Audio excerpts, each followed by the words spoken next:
Studios. Only the biggest stories, only the biggest guests, and only the biggest opinions. This is AM 560, The Answer.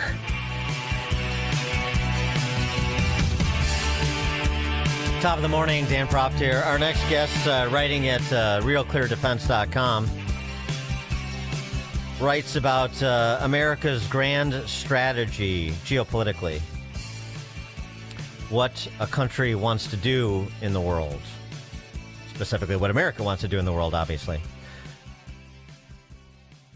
He writes, American grand strategy feels unsettled, not because policymakers lack ideas, but because the country has entered a new grand strategic era, even if its institutions and rhetoric have not fully caught up. The assumptions that once anchored, U.S. foreign policy no longer hold, yet no fully formed alternative has taken their place. The turbulence now visible at home and among allies is not a failure of policy execution. It is the predictable consequence of operating between two grand strategic eras where old commitments persist, but the logic sustaining them has eroded. Think NATO, I'm assuming. It is the consequence of adjusting to a changing grand strategy, and it will affect the way the United States approaches foreign policy. Well, let's chat about that in some additional detail, and I'm also going to impose upon Jason Smith some reflections on the situation in Iran. Jason Smith is professor of national security strategy at the National War College and Fleet Seminar Program instructor with the Naval War College, which I attended, not as a uniformed person, but as a dilettante, when they do the civilian 1 week seminar. I did, and nice to visit Newport Beach, Rhode Island, too. He's also a former National Security Council official and senior U.S. Senate advisor, retired U.S. Coast Guard and Army officer. Jason Smith, thanks so much for joining us. Appreciate it. Thanks for having me. I appreciate it. So, give us some more detail when you're thinking about these paradigms were between the old grand strategy, what America wanted to do in the world, versus this debate or tumult over what a new grand strategy will look like. Yeah, absolutely. So again, thanks for having me. I appreciate it. So when I started thinking about this, which I've thought about it for years, as you mentioned, I teach at the National War College, where that's our whole job, right, is to think strategy, talk to these great students we have. They come in, they're senior, they're already smart, they're proven, they know what they're doing, and we're trying to take them to the next level. So we have these conversations about what is strategy and what drives strategy, especially, when thinking domestic politics that drive all of our foreign policy decisions. So I approach this idea with, hey, is this an elite-driven thing? Do we have our elected officials and those with the loudest voices and influence driving where America goes, or is it more what I'm not an economist, but economists would call some kind of principal-agent relationship where the people, American citizens, are the principal, and those elected officials are the agents that just act on it. And what I've found from my research is that, and I think it's a good news story for democracy, that officials do act on what the people desire, what they want, but sometimes that's just delayed, and that's what causes that levels of uncertainty and turmoil. And so what I say in the paper and what I've found is that, this doesn't happen overnight. It wasn't like, hey, one day everybody was, hey, let's do all this international stuff, and the next day it was like, hey, we need to be domestic focused. It takes a while, and you start seeing pieces and parts of it. And you can take this back to starting first seeing parts of pushback on so much international in the 80s with economics and concern about, hey, we need to buy American. There was a big movement in buy American. And then if you look at the 90s, you could start tracing it into ideas of, hey, we don't need to be the world police. Why are we everywhere doing all these things? Nation building. Nation building, which you saw in the 2000s. So this was, like a slow push and churn that I think really kind of had the big turning point in 2008 with the Great Recession, and everybody was like, hey, this is because globalization's not serving me as a person on the street. We've been told it was going to do all these great things, but I don't feel it. that was kind of the turning point, and now we're seeing the slow change or realization by the institutions, and when I say institutions, I mean mainly our government institutions and elected officials, that this is not what the American people want, so we need to focus on what they want. Like I said, it's a good news story for democracy for me, even if it's a little delayed, and we'd like to think things happen a little faster.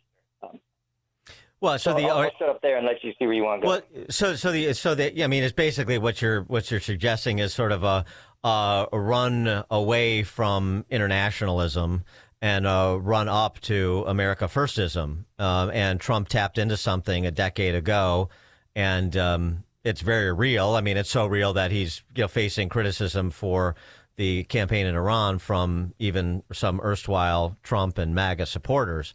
That's how sort of much the orientation has changed that he tapped into. And it manifests itself, like you said, with respect to trade policy, as well as respect to how America projects its military power in the world. We're not doing we're doing what he called in the first term principled realism. We have our foundational principles. We want to project those values into the world. We're going to be realistic about what the limits are to doing so, a la not nation building, not engaged in that. But we're going to act, we're going to look at everything through the prism of, does this serve the economic and security interests of the American people? And there's going to be, of course, debate about that. But that's the prism through which all of these policy choices are being viewed, at least by this president. Yeah, I think you're making some great points. And I would say that you did mention debate, and that's the beautiful thing of it, is we need to have these debates. That's healthy for our country to have these debates and have people's voices heard and not just pushed to the side. And then that causes some of the backlash, as you kind of mentioned. I call this newest era, I call it in the paper, kind of an idea of reconstituting selective engagement. I think that what Americans have realized is that we can't be everywhere. We can't be everything to everybody. And it's costing us somewhat at home. So the idea there is there's a focus inward. And like you said, I think President Trump tapped into that and has been very successful with it. But as you pointed out on the other side, when elected officials start drifting from that, they start getting called out on it. As you can see, as you mentioned, that there's a section of President Trump supporters that are not happy with what's going on with Iran for those exact reasons. It also happens internally in these institutions that you're referencing too. I mean, for example, the military, there was a specific emphasis on culture change in the armed services from Biden and his team to this team, sort of refocusing on what one school of thought, my school of thought, what the military is supposed to be. And it's not all of this social engineering and identity politics and General Milley's reading list and all of that business. It is, being attractive to young men and women in terms of meeting recruiting goals so we can have vibrancy, focused on merit and mission, and being the most effective fighting force in the world and properly resourced to be that. And that I mean, it sounds straightforward and it sounds rather axiomatic, but that represents a culture change, arguably, from what we saw during the Biden years. Yeah, I mean, the only comment I have is, as a retired military man working around them all the time, the military is going to salute, right, and draw fire. They're going to take their orders from the top, and and they should, right, whatever their political masters tell them what to do and what not to do, they're going to drive on. And that's healthy for our civil relationship. We want that. We don't want our military going out on its own rogue, serving their own. But there's definitely, if you talk about refocus, there's definitely been a refocus on the Western hymn. I mean, absolutely. And this administration came in and Western hymn was a priority, and you can see that everywhere throughout the Department of War, how that's now been elevated. It was in the national security strategy, national defense strategy, and in the national military strategy. Like, how do we protect more of the homeland and our adjacent? Let me ask you something specific about Iran. I mean, the report out this morning that Navy says it could take up to 6 months to fully sweep and clear the Strait of Hormuz of mines. And Trump apparently this morning issued a shoot-to-kill order on those Iranian speedboats that are engaged in piracy and or mine laying, or some combination of the two. Just thinking about that, the need to clear the strait is not the same thing as, and the time that may take to comprehensively do so is not the same thing as necessarily as saying we need to have sort of the presence we have now there for at least the next 6 months in order to accomplish this, because it seems to me that dynamic could change as the state of relations and the stability of the regime changes. And as we were just talking about with Casey McFarland before you joined us, you could end up potentially, hopefully, having a coalition that includes the Gulf states of helping to manage and ensure the free flow of traffic through the strait. Is that fair?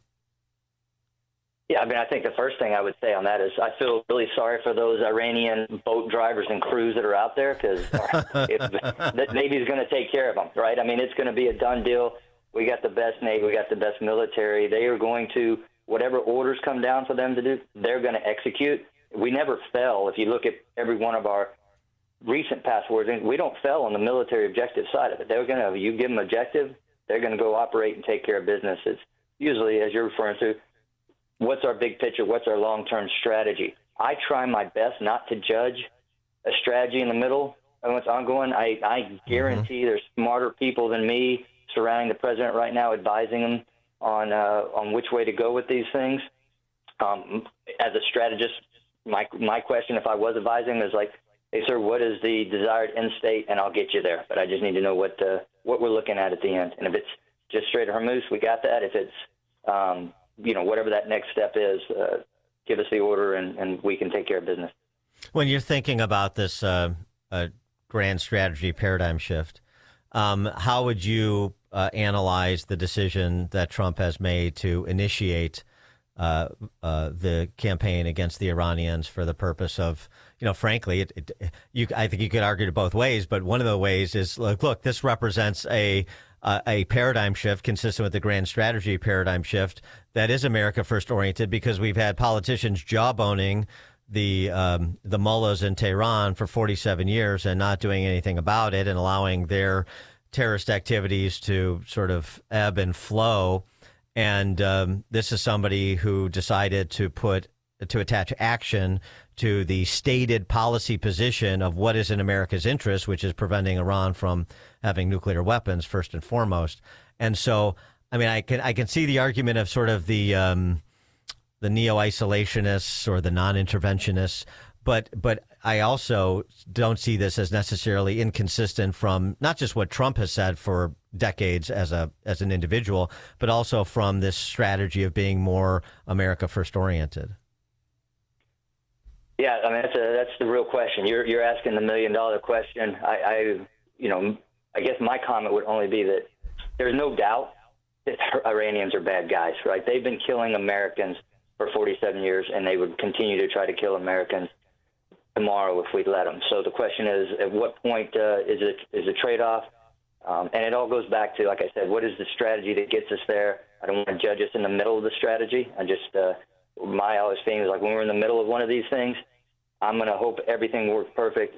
The American military goes over there, does their business, comes back safe and sound, and then we can talk about it when it's over and the turnout with the decisions right. I don't think you need to do much persuading of my audience to when you're talking about the talent level that we have in our armed services. But I remark, just since the Naval War College came up as where you instruct in part, I mean, I just did a week seminar at the Naval College, and I did a week seminar at the Army War College in Camp Hill, Pennsylvania, too. And being able to interact with, basically career military colonels, lieutenant colonels, and have some of the discussions that we're having right now with them, obviously different discussions, but same sort of discussions back when I attended these civilian seminars. I mean, it was just so impressive. It really it was a newfound respect for how intelligent and worldly and cosmopolitan and thoughtful our men and women in the armed services are. And obviously you get to interact with them regularly. And so I just wanted to offer a comment on that too. It's not just about, guys that are good at, as Rush Limbaugh used to say, killing people and breaking things. It is so much more cerebral, and they're so much more well-rounded as a group than I think people might otherwise understand. Oh, yeah. First off, thanks for you taking the time going to learn all that stuff, go sit with those folks and talk with them, because I wish more Americans had that opportunity, and they would come to the same realization you do. The biggest challenge I have teaching at the National War College and the Navy is when you go into a classroom with these folks, they're all going to be smarter than us. I know that walking in the door. So I do as much learning from them as they do from me. At least I hope they learn from me some. But I couldn't agree with you more. Jason Smith, professor of national security strategy at the National War College and Fleet Seminar Program instructor with the Naval War College, former NSC official and senior U.S. Senate advisor, and retired U.S. Coast Guard and Army officer. Jason Smith, thanks so much for joining us. Appreciate it. Thanks so much for having me, Dan. I really appreciate it. And Jason joined us on the alphawealthgroup.com answer line. Hear about the big stories of the day, then talk about them right here on Chicago's Morning Answer on AM 560. The Answer.